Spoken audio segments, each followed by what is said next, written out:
Hello, you wonderful people, and welcome to another episode of Not Too Comic Book. This being a show where I talk about TV shows that are adaptations of comic books. For today's episode, I'm going to talk about the latest episode of The Flash. So first thing I got to note about it is an episode directed by Kevin Smith was pretty cool. This is to my knowledge, this is the second one he directed. The last one was the dude that was a bully to Barry.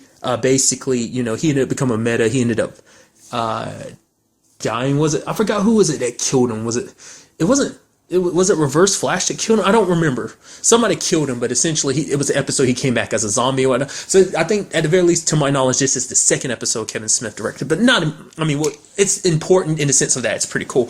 But a really good episode, because we're picking up right where the last episode left off. Savitar, the speed guide. Because I looked it up, during the episode, but they eventually, HR kind of brought it up. His name is actually, in Hindu, means, it's the Hindu name for a god of motion.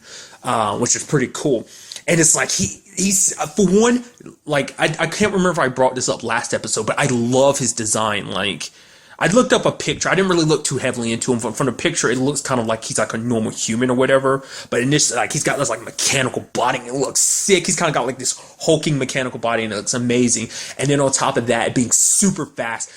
Once again, like, to me, this beatdown was worse than this beatdown he got from Zoom last season. Because apparently he was moving so fast because they were looking at radars and everything. It's like he's everywhere in the city all at once. And it's like, dude, that is extremely fast. Plus the way it looks, it almost looks like he's like, almost how it looks when you're, moving so fast that you're bursting into another dimension, traveling to a different world or traveling through time. Like, I don't know what you really call it. Like, I guess, I don't know whether that's kind of the speed force encompassing you while you're, or is that supposed to be kind of time and reality kind of shifting around. Nevertheless, it just looks so cool. Just this blue area around him as he's running. And it's just like, and even for Barry, he's like, even as fast as Barry is, for him, it felt like they teleport. He's like, we're here one moment and we're there the next. Even for him, he can't even comprehend how, and even when like Barry tried to hit Savitar, like he moved out of the way and just came and knocked him up. It's just like, it was sick, dude. Like I said, because it shows you even comparison to Zoom. Like, Zoom is fast. At the very least, he could keep up with Zoom. It seems like Savitar is literally out of his league. I mean, he really is a god. I mean, it's just like, holy crap. Because I did learn this, once again, from Superhero Smackdown, which I appreciate them because they let me in on a little, like, watching their reviews, them talking about stuff, they impart a little more comic book knowledge that I'm not aware of. And for instance, Savitar is actually... like, he's kind of got his whole religion. Like, that's why you kind of got it in this episode too. So I went into it knowing that a little bit, that basically this whole thing's almost like a cult. Like, Savitar is worshipped as a god. So no wonder he thinks of himself. But even why Alchemy isn't like, the main antagonist, he's just serving the main antagonist. And basically this whole cult revolves around him. Because there's even this moment later on the episode when he kind of talks about the fact that he's seen the future. Well, one of his followers is like, yeah, I've seen the future. And, Caitlyn's there as Killer Frost. So it's kind of like, because it seems like he's trying to bring about a new age. And I mean, I'll get all to that in a little bit. Just in this episode, it's like, luckily for Barry, Caitlyn and Cisco showed up to kind of help him. But it's just like, I mean, if he wanted to, I feel like Savitar could have like killed them all in an instant. But I think there's a limit to his powers because later on in the episode, like I'll get more into details when the time comes. But it's like, for now, it's like, it seems like Savitar isn't at full power. At the very least, it's like his return. So I'm thinking like, maybe he can only exist for a momentary point in time. Which, side note, Alchemy can see him. Like, that was something too, because it was like only people connected to the Speed Force should be able to see him or whatever. Or maybe it's just, maybe Savitar can bestow the power to view him to certain people he deems worthy or whatever. Or maybe it's just Alchemy himself. There's something special about him that lets him do that. But it seems like maybe he's not, like I said, like he can only exist here momentarily. It's kind of like it drains his energy to be here, but he needs to be there to kind of exert his dominance or whatever, kind of show like, oh, I'm in charge here.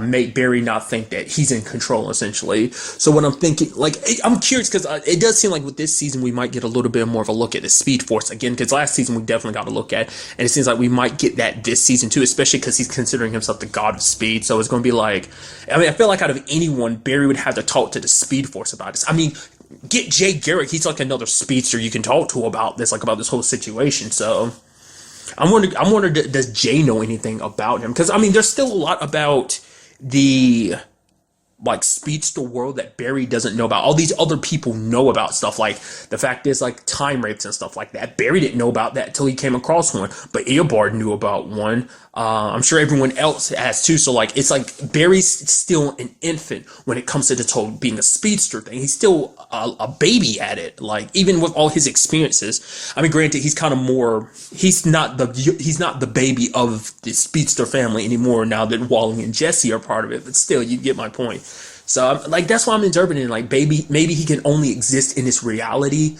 for a period of time, and maybe when his time is done, he has to return to the Speed Force, and maybe he wants Alchemy to kind of help him build an army so that he can gather enough power to bring him, like to resurrect him into this reality, to make him whole again or something. So, but a big part of this episode, obviously, because I do know the title of this episode is Killer Frost, because it deals with Caitlyn becoming Killer Frost. And I was right about it. I thought that was kind of cool. I felt like that might be the direction they take it, is the fact is Caitlyn would seek out alchemy as a way of reversing it. Like Barry's like, we don't know for sure if it works like that, but it's like it kind of makes sense because he makes people become who they were in Flashpoint to a certain sense. And it's like, hey, she wasn't a meta in Flashpoint to our knowledge, so it's like obviously maybe he could do that to her. But the thing is, he's making like metas. There's no way he would like, they kind of bring it up. It's like he wouldn't willingly help you. It's like you're going to go to a guy named Dr. Alchemy for help. It's like, really?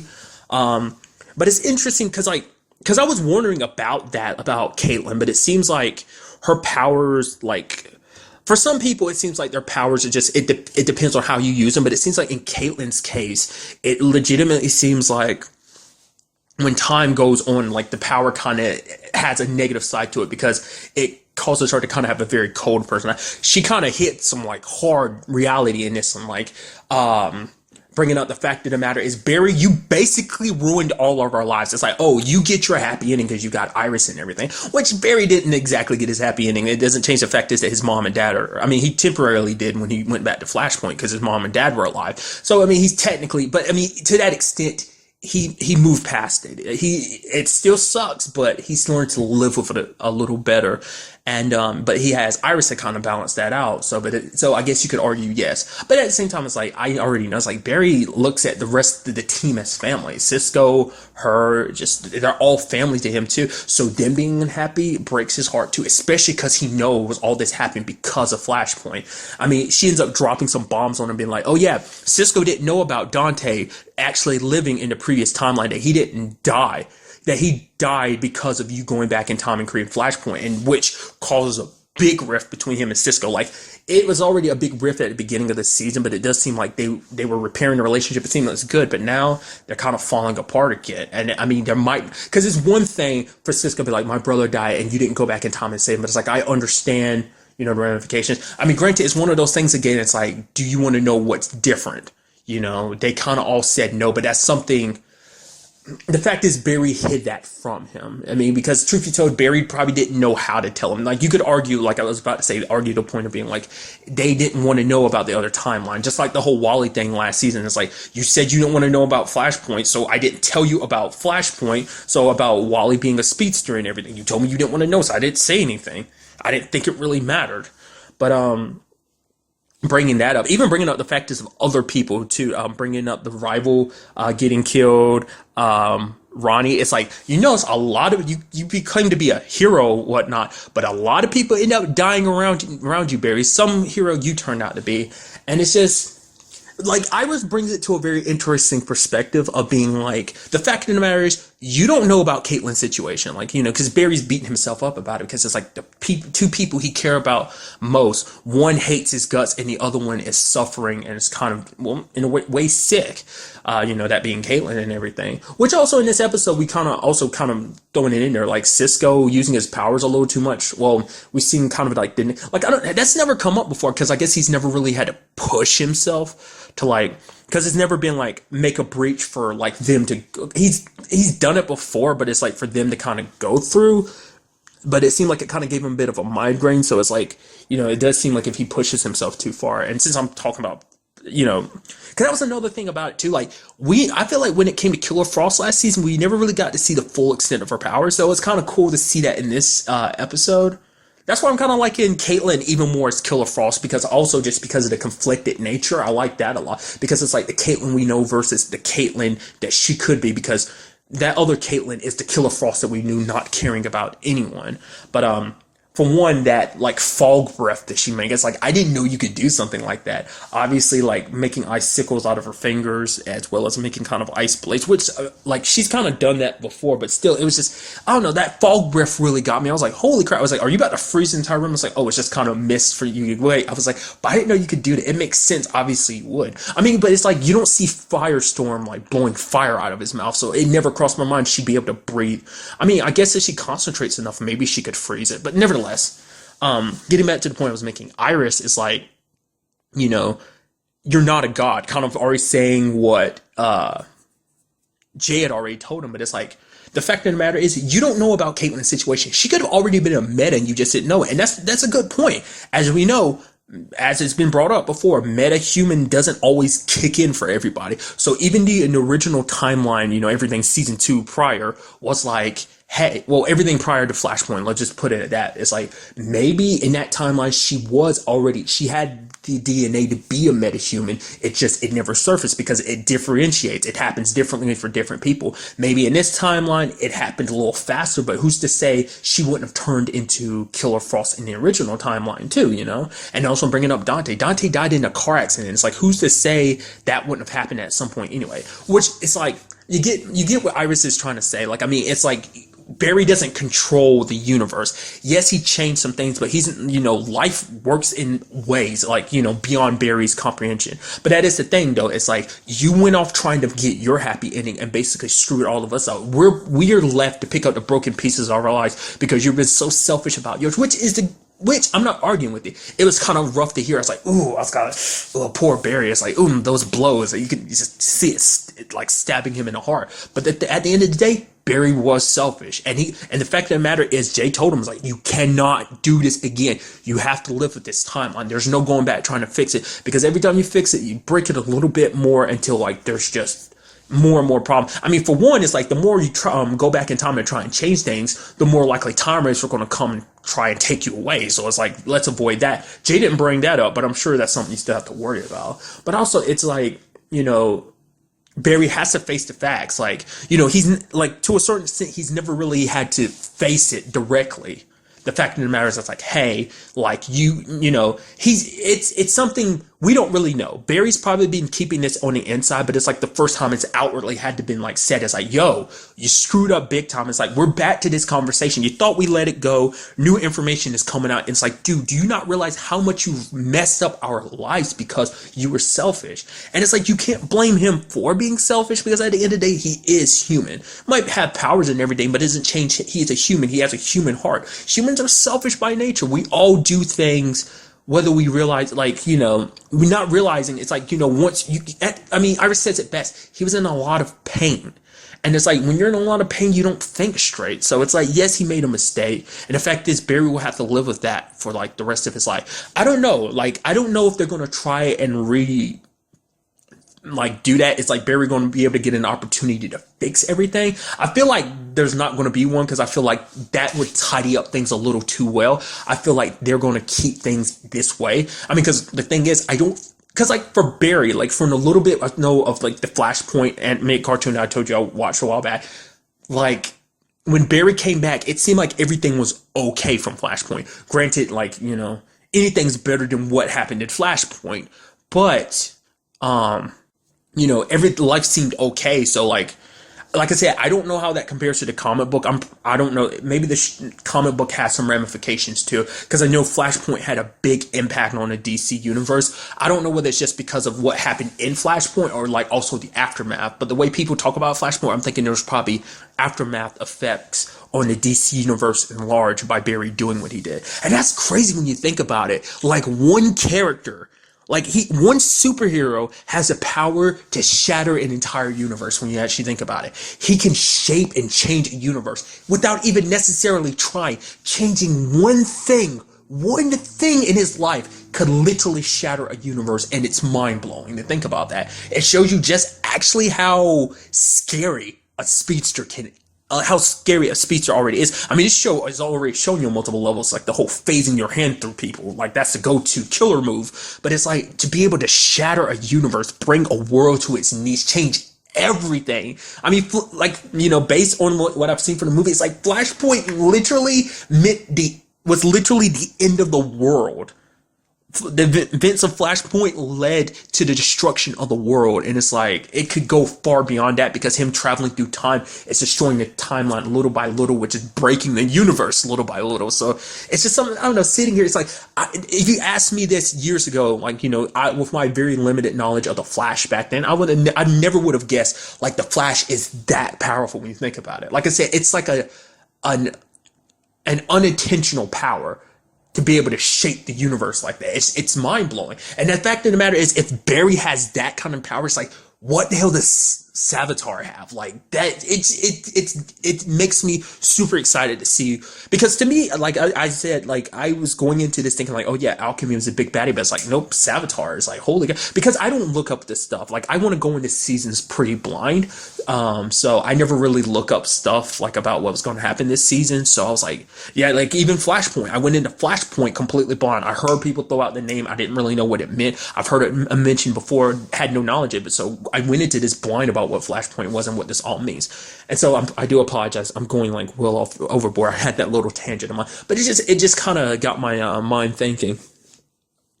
But also, side note, just because it's just a little aforementioned thing. I like that. I can't think of his name. I think the actor's name is Greg. I can't remember his last name. The actor who what was his name? Patton. Detective Patton. He's Matt from Heroes, the one with mind reading abilities. But nevertheless, like, I thought that was good. I don't know, that just kind of like, I always have to point that out when I recognize an actor or whatnot. But that whole situation is just like, it's going to be interesting going forward. I mean, luckily Barry was able to kind of convince Caitlin to be like, okay, like, hey, we're good. Like, she's calmed down. Like, she didn't give into her power, because that was close. So he's like, so go ahead and kill me. I was like, okay. Ooh, I mean, it's like, I know it's going to work out, but there's a part of me still thinking like, that's a little risky of you, Barry. But it's like, he had faith in Caitlin that, you know, she would beat this, because it's like, even with that cold exterior, there's still Caitlin underneath. So it does seem like she's balanced out and she has returned to normal for now. Because I could be remembering this wrong, but like, from what we saw of Caitlyn's, what we saw of Cisco's vision, it was him in a more proper get-up. Like, we got a little bit of a fight between them in this episode, but not that much. You know, it's just kind of a precursor. It's just foreshadowing to what will eventually happen, because we saw her full-blown Killer Frost. And like I said, the whole Savitar future thing, like his one of his followers was bringing up, makes it seem like that will become an eventuality. And like I said, bringing it up again, it's like I brought it up last episode. We do, like, when it comes to the whole Cisco's vibing thing, like, the one thing that he vibed that never came true was Earth 2 splitting. Like I said, maybe that wasn't Zoom related things happening. Maybe that was going to be something that happens later on, that might happen in this season, especially since you have the God of Speed. So maybe that's what that meant. So meaning there is truth to Cisco's vibes, that no matter what he vibes, it will always come to be. So, I mean, we'll just have to see. I mean, maybe, you know, with the way things are, like, things are ever changing and stuff like that. Like, these are kind of how things are going to play out unless certain interventions happen. It makes you wonder, is his vibes based on interventions? Like, if Barry interferes, will it change that? Or is it like, even if Barry interferes, there is no change? That is the question. But for now, it seems like that's good. But like I said, Barry and Cisco still not on good terms. It's like, where that goes, because I'm not forgetting that him and Cisco are still living together, aren't they? Like, Barry still hasn't gotten his own place yet, because they haven't brought that up, but they're roommates, like, the last time we saw. So that's definitely going to make things awkward. Not unless Barry has subsequently moved out. I don't remember him moving out, so I'm thinking, I don't know, dude, that's just crazy to think about. And then the icing on top of it all is Julian being like, okay, Barry, I'll forget about it being Caitlyn. You know, I did get knocked out, which Barry knocked the hell out of him. I love that. I already saw that coming, but I appreciated it even more seeing it again. I mean, mainly, you know, Barry, even he admitted, he's like, okay, maybe there's a little bit more behind that punch rather than just trying to keep him from being a part of the conversation and everything. I mean, and talking more about Caitlyn being evil, like she straight up freaking stabbed Barry in the leg. That was pretty. I mean, granted, it wasn't. She knew he would heal from it and whatnot, but still, that kind of sucked. But nevertheless, getting back to the point, it's like Julian's like, okay, I'll forget about Caitlyn being, you know, a meta and just the whole incident happening. But you have to quit being a CSI. It's like, hey, I can excuse all this other crap about you, blah blah blah. But no, you are supposed to be seeking justice, but for you, it's like what's more important is friendship. How can I work with someone? I refuse to work with someone who won't abide by the rules, who can't tell wrong from right.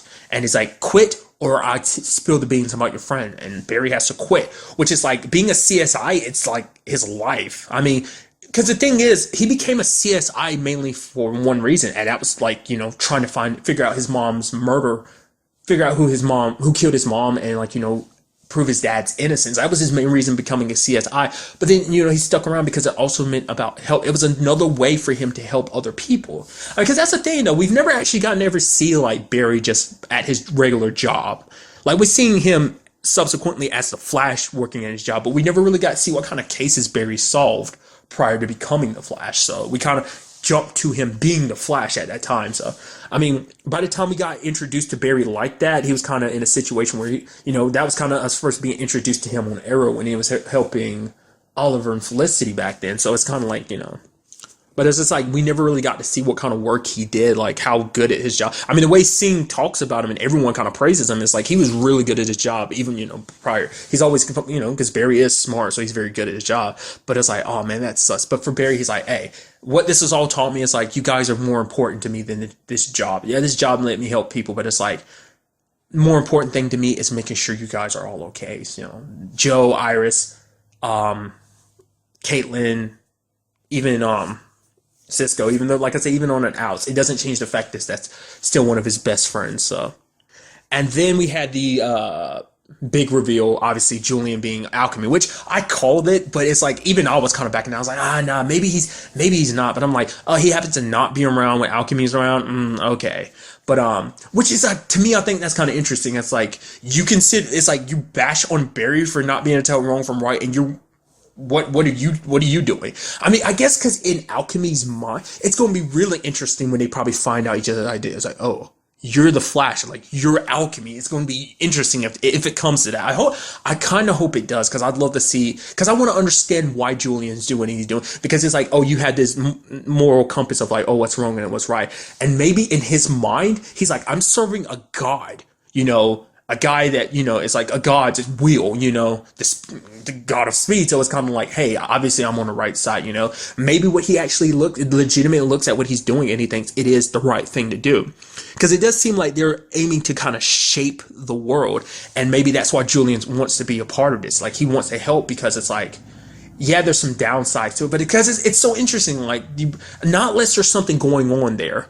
Because it seems like Savitar can kind of get into Alchemy's head like Alchemy can get into other people's heads. So not less Alchemy is like a split side of Julian's personality. Not less at the end of it all, Alchemy is actually a meta. And the fact is that Julian, kind of like Magenta, kind of has a split personality that other side of him kind of kicks in or whatever.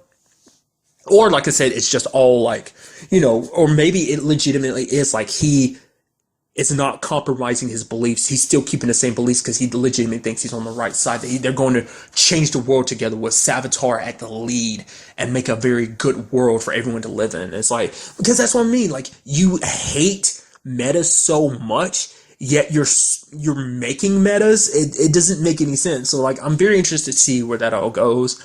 Also in this episode, we had HR and Joe kind of hanging out, which we haven't had that happen, so far, which I'm sure for Joe, that's gotta be weird. It's like, first you're hanging out with Eobard disguised as Wells, then you're hanging out with Earth 2 Wells, and now you're hanging out with Earth 19 Wells. It's like, how do you keep up with it all? I mean, Joe is always like kind of like he's like, the conversation led between like Joe's kind of like I have to follow my gut because Barry's very optimistic. I mean, not always, but it's just the fact is he always believes that things will work out in the end. Sometimes that hope is a little dampened, but HR is impressed by the fact is that he always has that like his superpower is hope. That he's always hopeful that things will work out. And it kind of makes you want to believe. Joe's kind of a little reluctant because it's like the whole situation with Wally. It's like his son is in that situation and he doesn't know what to do. He's like, I'm not a scientist. You guys are the brainiacs in this situation. If even you can't figure it out, it's like, what good am I here? You know what I am good at? I'm following my instincts and being a cop. So I'm going to go do me and trying to help my son in some way. Which there was that moment in the interrogation room. He grabbed the dude's nose. Now, granted, it could have gone a lot worse. Like, trust me, if this was Arrow, it probably would have gone a lot worse. I mean, depending on who's in the interrogation room and whatnot. I mean, just because Arrow's one of those shows that's a little, it's on a darker side in comparison to Flash or whatever. So, like a darker tone is what I mean. But, all Joe did was squeeze his nose. I mean, kind of apply pressure to his nose that was kind of already messed up. Granted, I mean, who knows how far Joe would have gone. I mean, it's his son's life at stake. But Joe being so like, no, we gotta help Wally. HR just being kind of like, hey, I'll go along with it. I'll trust your gut on this. Slices it open, and Wally comes out. Well, Wally's all vibrating and stuff. He's in their words, in Caitlin's word, a fugue state. Basically, his mind hadn't caught up with the rest of his body as being a speedster. They injected him, and he's good now, racing around, super excited. Like, okay, when do I get to go out there with you, Barry? But Barry's like, it's just like, yo, it's the whole process is like, yo, this is what's like to be a part of the Speed Force. Like, I was like, oh, God, kid, dude, it's amazing. It's like, dude, this team is just getting souped up. It's like, okay, we got Vibe. We got Killer Frost. I mean, granted, Caitlin's going to be on reserve about using her powers in the future, unless absolutely necessary. Then you got Kid Flash. You got Jesse Quick on Earth 2. Then you got the Flash. It's so good. And maybe Magenta. I mean, she might be an ally in the future. I guess we'll kind of have to wait to see on that. But overall, a very good episode. Super good. And I cannot wait. Well, I was about to say till next week's episode, but after that to see where I'll get to that. Well, since this is the end, I am going to go ahead and say it then. If you didn't watch yesterday's episode where I was talking about, the previous not to comment, let me just put it like that. I brought up something because, next week is the crossover event, because I thought there was I don't remember if I brought this up in the previous episode, but I thought there was going to be an episode of Arrow this week. I knew there wouldn't be a Legends, but I thought there was going to be an Arrow one this week, but apparently it's not. Anyway, I'm bringing this up to tell you that with the crossover event, I'm going to do it a little bit differently than I do my Not Too Comic Books. Usually with Not Too Comic Books, what I do is obviously they go up the next day after the shows air, because I record these at night and then put them up the next day. So, but what I'm going to do differently, because these are four show crossover events, rather than doing them like I've been doing, just kind of recording at night, putting them out the next day, what I'm going to do is I am going to record them episode by episode, but at the end of the week, Friday, whereas normally I'd be just putting up Legends, I'll be putting up all of them. So Supergirl, Flash, Arrow, and Legends will all be kind of in one big compile podcast. I'll break it I'll keep doing it like I normally do. Like I just sit there, watch the episode, break it down, thoughts about it, what I liked, and what might happen later on, what I'd like to see, then pass it on to myself, down the line until, at the very end of the week, I'll be like, okay, talk about Legends, and then talk about the whole thing as a whole, and then my thoughts on everything as a complete whole. By that point, you'll have the entire thing done. So that's what I'm, going for. So that's just kind of letting you know ahead of time. So next week, in case you don't see this, because things will, everything else that's not too comic book related will stay where it is. Like, for instance, Gotham and Lucifer will go up at its regular time. And next week, Agents of S.H.I.E.L.D. returns. So normally I package this and Agents of S.H.I.E.L.D. together, but what that means is that from now on, what I'm going to do is, what that means for that week, I don't know what I'm saying for now on. So next week, Agents of S.H.I.E.L.D. will go up by itself because Flash will be going up at the end of the week. So I'm letting you know that just in case you didn't know, and maybe this is kind of your first one that you're coming across and you didn't see yesterday's episode. So like I said, really this is kind of a test run. I'm only doing it this week because of the whole crossover event thing. So I thought it'd be kind of interesting to do it like that, Because I'd rather not do it like that and then wait to the very end. Because it would mess with my head a little too much, like trying to remember every single thing. Like, it's not that big of a problem, but across multiple nights, I feel like I'd forget stuff. So I'd rather do it like that. I think it'd be kind of interesting. Like I said, test the waters a little bit. So, but really, that's all I wanted to talk about that. And I mean, and it brings this episode Not Too Comic Book to a conclusion. Man, like I said, so like I was mentioning before, I am super excited. I'm super excited for the crossover events, but I'm also curious to see what happens on the Flash after that. I don't know if there's going to be an episode after the crossover events, because there might be kind of like, that because the winter, kind of mid-season finale thing is kind of sneaking up. It'll probably be like a couple more episodes probably before then. Maybe not. I mean, we'll really see. I'm saying that I'm pretty sure probably a break is coming up soon enough, so. But really, that's all I wanted to talk about in this episode. Till the next time we meet, be happy, be safe, live life to the fullest, and enjoy it. Good day and goodbye.